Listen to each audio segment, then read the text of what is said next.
Assalamualaikum warahmatullahi wabarakatuh. Pertemuan kali ini kita akan membahas KD 3.9 tentang pemasaran produk usaha dengan materi pokok ruang lingkup pemasaran. Sebagai gambaran umum mengenai ruang lingkup pemasaran, saya akan sampaikan peta konsep berikut. Kesuksesan finansial dalam bentuk perolehan keuntungan usaha seringkali bergantung pada kemampuan pemasaran. Hal-hal yang terkait dengan keuangan, operasi, akuntansi, dan fungsi bisnis lainnya tidak akan berarti jika tidak ada cukup permintaan akan produk dan jasa. Harus ada pendapatan agar laba bisa didapat. Nah, ketika wirausaha ditanya mengenai prioritas bisnis, kebanyakan dari mereka akan menjawab bahwa pemasaran adalah hal yang menjadi prioritas bisnis. Menurut Philip Kotler, pemasaran adalah kegiatan mengidentifikasi dan memenuhi kebutuhan manusia dan sosial. Sementara itu, menurut Ama, pemasaran sebagai suatu fungsi organisasi dan serangkaian proses untuk menciptakan, mengkomunikasikan, dan memberikan nilai kepada pelanggan, serta mengelola hubungan pelanggan dengan cara yang menguntungkan organisasi dan pemangku kepentingan lainnya. Dalam memasarkan produk atau jasa, perlu pengetahuan perihal cara yang tepat untuk memasarkan dengan beragam strateginya. Menurut Philip Kotler, dalam ilmu pemasaran, seringkali para pemasar membagi 10 tipe entitas untuk dipasarkan, yaitu sebagai berikut. Yang pertama adalah barang. Semua produk yang bisa disentuh, diraba secara fisik. Contohnya adalah mobil, kulkas, televisi, mesin, dan lainnya. Yang kedua adalah jasa. Semakin maju sebuah negara, semakin besar porsi aktivitas ekonomi yang berfokus pada produksi jasa. Jasa mencakup pekerjaan maskapai udara, hotel, perusahaan penyewaan mobil, tukang pangkas dan salon, tenaga perbaikan dan pemeliharaan, akuntan, bankir, dan lain-lain. Selanjutnya adalah acara. Pada sektor usaha seni pertunjukan, membuat sebuah acara atau pagelaran merupakan fokus yang sering dijual kepada masyarakat. Contohnya adalah pada acara Asian Games. Pemasaran dibutuhkan agar banyak masyarakat antusias menyaksikan dan menyemangati para atlet. Tingginya minat penonton ini memungkinkan penyelenggara mendapatkan sponsor dan membuat penyelenggaraan acara menjadi lebih baik lagi. Selanjutnya adalah pengalaman. Dengan memadukan beberapa jasa dan barang, sebuah perusahaan dapat menciptakan, memamerkan, dan memasarkan pengalamannya. Contohnya adalah misalnya kita masuk ke dalam rumah hantu. Bisa juga tempat untuk mendapatkan pengalaman khusus seperti mendaki gunung, memainkan berbagai wahana di taman bermain. Selanjutnya adalah orang. Saat ini keberadaan figur publik semakin beragam dengan segala karakternya. Artis, musisi, CEO, dokter, pengacara, dan lain-lain tentunya membutuhkan pemasaran atas diri mereka sendiri agar mereka dapat tetap eksis dan karirnya terus berkembang. Selanjutnya adalah tempat. Pemasaran berperan penting untuk menarik minat pengunjung ke tempat tertentu. Contohnya adalah pembuatan area khusus untuk kuliner dengan tema tertentu. Pengelola akan memasarkan dan mengembangkan tema atau tempat tersebut sebagai salah satu upaya untuk menarik minat wisatawan berkunjung dan investor asing menanamkan modalnya sehingga tempat tersebut bisa semakin maju dan berkembang. Selanjutnya adalah properti. Properti dibeli dan dijual dan pertukaran ini membutuhkan pemasaran.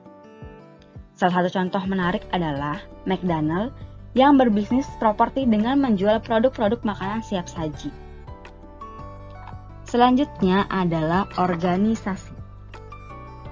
Organisasi secara aktif bekerja untuk membangun citra yang kuat, disukai, dan unik di benak publiknya.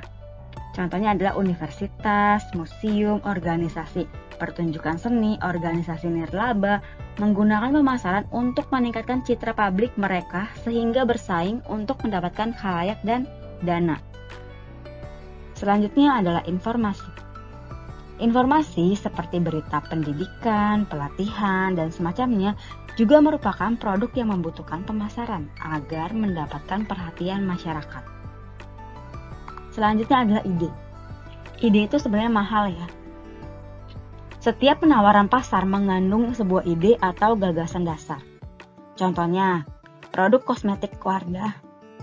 Pasti dia punya ide dasar membuat dan menjual kosmetik yang kandungannya halal dan aman untuk kaum perempuan. Setelah mengetahui apa saja yang dapat dipasarkan, selanjutnya kita perlu tahu pihak yang melakukan pemasaran. Orang yang melakukan pemasaran disebut pemasar. Pemasar menurut Philip Kotler adalah seseorang yang mencari sumber daya dari orang lain dan bersedia menawarkan sesuatu sebagai imbalannya. Dengan kata lain, seorang pemasar atau marketer adalah seseorang yang mengharapkan respons atau tanggapan dari pihak lain, baik dalam bentuk penjualan atau pembelian. Ada 8 keadaan permintaan dalam pemasaran yang mungkin dapat terjadi, yaitu sebagai berikut. Yang pertama adalah permintaan negatif. Dalam permintaan ini, konsumen tidak menyukai produk dan mungkin bahkan berusaha menghindari produknya. Berarti produk tidak diterima oleh masyarakat. Selanjutnya adalah permintaan yang tidak ada. Konsumen mungkin tidak sadar atau tidak tertarik pada produk tersebut atau produk yang sedang dipromosikan. Yang kedua adalah permintaan laten. Konsumen mungkin memiliki suatu kebutuhan yang kuat yang tidak bisa dipenuhi produk yang ada. Jadi produk tersebut bukan sesuatu hal yang dibutuhkan oleh konsumen. Permintaan yang menurun. Konsumen mulai jarang membeli produk atau tidak membeli sama sekali. Karena mungkin udah jenuh, bosan, dan lain sebagainya. Selanjutnya adalah permintaan tidak teratur. Konsumen membeli secara musiman, bulanan, mingguan, harian, atau bahkan dalam hitungan jam. Jadi barang-barang ini adalah barang-barang musiman, barang-barang yang digunakan sebulan sekali atau juga secara mingguan atau harian. Selanjutnya adalah permintaan penuh. Konsumen membeli semua produk yang dilempar ke pasar. Biasanya adalah barang-barang kebutuhan sehari-hari. Selanjutnya adalah permintaan berlimpah. Konsumen membeli produk lebih banyak daripada produk yang ada. Berarti produk diterima dengan baik. Permintaan tidak sehat. Konsumen mungkin tertarik pada produk yang memiliki konsekuensi sosial yang tidak diinginkan. Dalam praktiknya, pemasaran mengikuti sebuah proses logis dan memerlukan analisis terlebih dahulu. Kita harus mengidentifikasi terlebih dahulu penyebab mendasar dari suatu kebutuhan akan permintaan. Baru kemudian menentukan rencana atau tindakan untuk mengalihkan keadaan permintaan tersebut ke keadaan permintaan yang diinginkan. Berikut merupakan proses perencanaan pemasaran.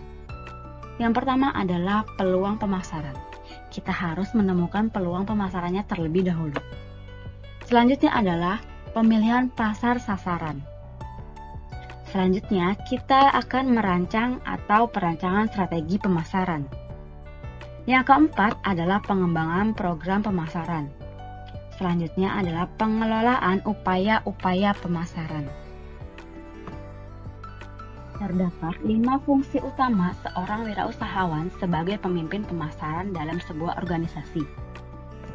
Berikut fungsi tersebut. Yang pertama adalah memperkuat merek. Selanjutnya adalah mengukur keefektifan pemasaran. Kemudian mengarahkan pengembangan produk baru yang didasarkan pada kebutuhan pelanggan. Lalu mengumpulkan ide-ide dari pelanggan dan menggunakan teknologi pemasaran yang terbaru. Dalam menjalankan kegiatan pemasaran tentu saja ada pihak-pihak terkait yang berkontribusi agar pemasaran dapat berjalan sesuai dengan perencanaan. Contohnya adalah pemasar di dalam unit usaha. Yang pertama ada pemilik usaha, manajer marketing, supervisor marketing, sales, admin, dan informasi produk, dan bagian penjualan produk langsung. Nah, contoh pemasar di luar unit usaha adalah distributor, agen atau grosir, pengecer, reseller online, dropshipper, dan juga freelance sales. Pemasaran tentu memiliki sebuah fungsi untuk setiap usaha.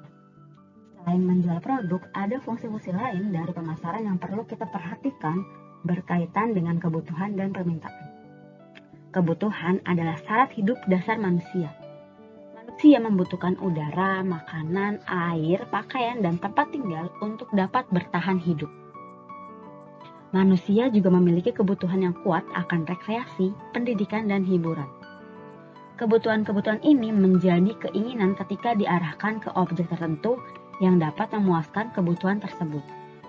Contohnya, turis asing membutuhkan makanan, tapi mungkin yang mereka inginkan adalah burger, kentang goreng, dan minuman ringan atau minuman bersoda.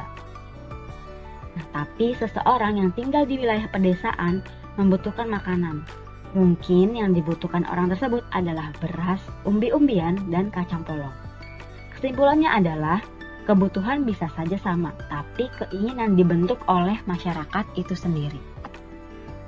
Sementara itu, permintaan adalah keinginan akan produk-produk tertentu yang didukung oleh kemampuan untuk membayar atau membelinya. Banyak orang menginginkan mobil mewah seperti Ferrari, tapi hanya sedikit yang mau dan mampu membelinya. Maka sebuah kegiatan usaha harus mengukur tidak hanya dari berapa banyak orang yang dapat menginginkan produk tersebut, tapi juga berapa banyak orang yang mau dan mampu membelinya. Secara umum terdapat 3 komponen utama pemasaran, yaitu outlook, architecture, dan juga scorecard. Yang pertama adalah outlook, adalah kondisi sebelum melakukan pemasaran. Untuk mendapatkan gambaran bisnis di masa depan, perlu dilakukan perencanaan dengan analisis berdasarkan 4 faktor berikut. 4 faktor ini disebut adalah 4C. C, kompetitor, customer, dan juga company. C meliputi perubahan teknologi, kondisi ekonomi, kekuatan-kekuatan politik, hukum, kekuatan sosial, kultural, dan pergeseran pasar.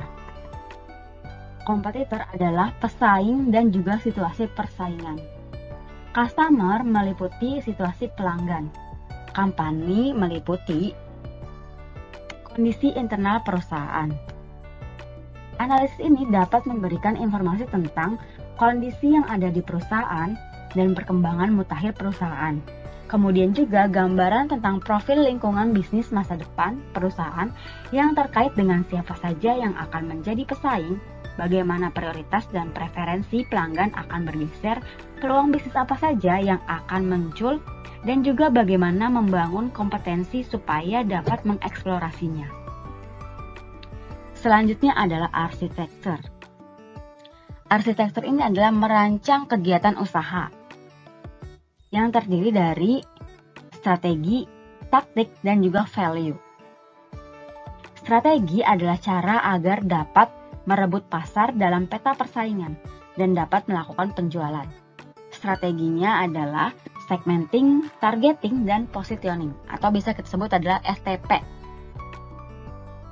Segmenting ini adalah suatu proses untuk membagi atau mengelompokkan konsumen dalam kotak-kotak yang lebih terperinci. Misalnya gini, ada produk tas. Nah, tas ini digunakan untuk anak-anak usia atau ukuran anak-anak, remaja, atau dewasa. Kita membagi-bagi lagi, kan nggak mungkin ya tas digunakan untuk laki-laki dan perempuan sama, tapi dibagi lagi, ada tas yang untuk perempuan dan juga ada tas yang untuk laki-laki. Nah, setelah ditentukan jenis kelamin, lalu ditentukan lagi jenis usianya untuk anak-anak, remaja, atau dewasa. Kemudian targeting adalah target market atau pasar sasaran, yang merupakan satu atau beberapa segmen pasar yang menjadi fokus kegiatan-kegiatan pemasaran. Dari tas tersebut, misalnya saya ambil adalah untuk perempuan. Nah, ternyata tas tersebut bisa untuk remaja dan juga bisa untuk dewasa. Berarti saya mengambil 2 target dari 3 target tersebut. Kemudian adalah positioning, yaitu memenangkan dan menguasai benak pelanggan melalui produk yang ditawarkan. Dapat juga diartikan sebagai upaya mengarahkan pelanggan secara kredibel, dapat dipercaya, dan upaya membangun serta mendapatkan kepercayaan pelanggan. Selanjutnya adalah taktik. taktik adalah cara merebut market share atau memenangkan pasar. Dapat dilakukan dengan cara diferensiasi pasar, yaitu upaya merek atau usaha untuk menciptakan perbedaan di antara produk para pesaing dalam rangka memberikan nilai tambah yang terbaik kepada pelanggan. Jadi kita harus punya perbedaan dari produk yang mau kita jual. Selanjutnya adalah marketing mix, yaitu cara sebuah usaha memiliki keunggulan pada produk, price, place, promotion, atau yang biasa kita sebut dengan 4P. Selanjutnya ada selling, yaitu cara menjual dan menciptakan hubungan jangka panjang dengan pelanggan melalui produk atau jasa perusahaan. Kemudian ada value. Value adalah cara memenangkan pasar dengan memberikan nilai lebih kepada pelanggan. Dapat dilakukan dengan brand atau merek. Merek merupakan indikator nilai tambah yang ditawarkan kepada pelanggan. Merek merupakan aset yang menciptakan value bagi pelanggan. Dengan memperkuat kepuasan dan loyalitas pelanggan, merek dapat menjadi alat ukur bagi kualitas value yang ditawarkan. Biasanya ada merek-merek tertentu yang kita sudah tahu pasti harganya mahal dan juga kualitasnya bagus. Selanjutnya ada service. Merupakan indikator pelayanan terhadap pelanggan yang pada intinya memberikan kepuasan kepada pelanggan. Selanjutnya ada proses. Merupakan proses dalam pemasaran yang mencerminkan kualitas, biaya, dan juga pengantaran produk dari perusahaan kepada pelanggannya. Kualitas produk merupakan buah dari proses yang baik, yang dimulai dari produksi hingga delivery kepada pelanggan secara tepat waktu, efektif, dan dengan biaya yang efisien. Selanjutnya adalah scorecard, yaitu memastikan perusahaan memberikan nilai tambah kepada 3 kelompok utama, yaitu ada pelanggan atau customer, masyarakat atau people, dan juga pemilik saham. Setelah merancang arsitektur, sebuah kegiatan usaha harus memasarkan produk atau jasanya kepada target yang tepat. Kegiatan usaha harus mengidentifikasi, mendapatkan, dan mempertahankan orang-orang terbaik di pasar yang berpotensi, pelanggan terbaik di penjualan komersial, dan juga pemilik saham terbaik di capital market. Untuk mendapatkan dan mempertahankan mereka, sebuah usaha harus mampu menciptakan nilai tambah pada produk atau jasa sesuai dengan kebutuhan mereka. Oleh karena itu, scorecard dibutuhkan untuk memastikan bahwa perusahaan telah memberikan nilai tambah kepada 3 kelompok utama tersebut. Jika persiapan komponen pemasaran sudah dilakukan, langkah selanjutnya adalah memulai langkah untuk memasarkan. Berikut adalah rencana langkah pemasaran. Yang pertama adalah menentukan target penjualan. Target penjualan merupakan nilai yang ingin dicapai saat kegiatan usaha, dengan cara menentukan target penjualan minimal. Misalnya adalah, saya mau jualan lampu hias. Target penjualan saya adalah 300 lampu hias dalam 1 bulan, dengan total penjualan 300 juta. Nah, contoh lain misalnya, saya mau jual kue seharga 2.000, sebanyak 50 kue sehari. Atau juga target omsetnya sehari itu 100.000. Kemudian selanjutnya adalah menentukan cara penjualan. Pada tahapan ini, kita sudah dapat mengetahui target penjualan yang ingin dicapai. Selanjutnya, kita tentukan cara menjual produk tersebut. Yang pertama bisa membuka tempat penjualan dengan cara membuka kios, toko, warung, restoran, dan lain-lain. Selanjutnya adalah titip jual, yaitu dengan menitipkan produk kita ke pihak lain seperti titip jual di toko lain, di supermarket, minimarket, dan lainnya. Selanjutnya adalah berkeliling, yaitu dengan menggunakan tenaga sales, tenaga berkeliling, atau juga dengan menawarkan produknya secara door to door. Selanjutnya adalah menerima pesanan. Adalah dengan menunggu pesanan atau order yang datang. Jika tidak ada pesanan, produk tidak disiapkan untuk dijual. Selanjutnya adalah penjualan online. Cara penjualan ini dilakukan di media sosial atau media online lainnya dengan menggunakan jaringan internet. Bisa juga di Facebook, Instagram, WhatsApp, dan lain sebagainya. Nah, berikut adalah contoh caranya ya. Misalnya tadi target jual lampu hias itu 300. Cara penjualan pertama, toko lampu hias saya ini mau jual produknya secara online di Tokopedia. Tapi ternyata selama 1 minggu atau 1 bulan, target tersebut belum tercapai. Akhirnya saya buka lagi toko di Shopee dengan cara kedua nih, untuk mengejar sisa target tersebut. Tapi ternyata nggak tercapai juga. Nah, untuk mengejar sisa target lagi, saya buka lagi nih, cari reseller dan juga dropshipper. Dan juga bisa juga jualan di IG. Gitu contohnya. Selanjutnya adalah rancang strategi pemasaran. Sebelum produk dijual, dengan cara penjualan yang sudah direncanakan, kita harus merancang strategi pemasarannya terlebih dahulu. Ini contohnya adalah strategi 4P ya, atau juga kita pakai strategi pemasaran untuk meningkatkan keunggulan pada produk. Hanya contoh saja sebagai referensi. Misalnya, enak untuk kuliner, rasanya enak, berkualitas pada produk jadi dan jasa. Misalnya produk ini berkualitas dengan bahan-bahan yang berkualitas. Juga bisa juga menggunakan keren, trendy, sesuai dengan selera pasar. Atau bisa juga memiliki izin-izin yang berkaitan dengan produk seperti PIRT, BPOM, sertifikasi halal, SNI, dan lain-lain. Desainnya unik dan menarik, produk kreatif dan inovatif, produk atau jasa belum pernah ada, jadi produk yang baru ya. Kemasan atau dekorasinya menarik, pelayanannya memuaskan. Nah, kemudian contoh dari strategi pemasaran untuk meningkatkan keunggulan pada harga. Yang tadi pada produk, sekarang pada harga. Harganya terjangkau berdasarkan segmentasi pembeli. Misalnya saya mau jualnya itu di anak-anak atau anak sekolahan. Anak sekolahan kan atau pelajar ya, masih terbatas ya uang jajannya. Jadi harganya murah dan terjangkau. Lalu adanya diskon harga untuk pembelian dalam jumlah yang lebih banyak. Harga dirasa pas oleh pembeli. Jika memasang harga tinggi, pembeli mendapatkan keuntungan dari bonus atau nilai tambah produk. Harga paling murah di antara pesaing sejenisnya. Bisa juga harganya kompetitif. Selanjutnya adalah strategi pemasaran untuk meningkatkan keunggulan pada lokasi. Kalau lokasinya offline, lokasi sesuai dan dekat dengan segmen yang dituju. Tadi nih misalnya segmennya adalah pelajar, berarti lokasinya ini harus di sekitar sekolahan. Lalu lokasi dekat pusat keramaian, acara, lokasi di mall yang ramai pengunjung, lokasi yang strategis dilalui banyak orang, lokasi dekat dengan pabrik, lokasi dekat dengan sekolah, lokasi dekat dengan kantor yang ramai dikunjungi, lokasi di pasar yang ramai. Jika secara online, lokasi dekat dengan tempat produksi, lokasi dekat dengan penyedia jasa paket atau pengantaran, lokasi mudah dijangkau oleh jasa transportasi dengan aplikasi.